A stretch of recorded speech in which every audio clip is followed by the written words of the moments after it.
One of the most difficult parts about being a leader and trying to grow the operation is realizing that everyone's not going to be on board.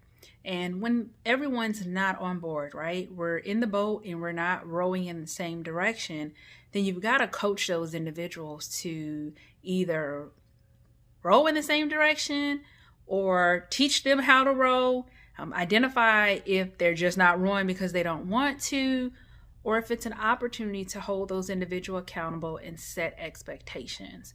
And that can be very challenging as a leader because you may work with individuals who you enjoy working with them. They have great personalities.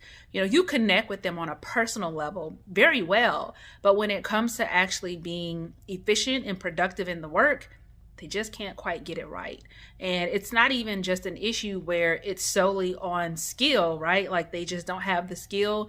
Sometimes it's the will. They're not willing to develop themselves to be successful. And as a leader, you have to hold your folks accountable. You have to set expectations. And sometimes that comes with more than just coaching and conversations.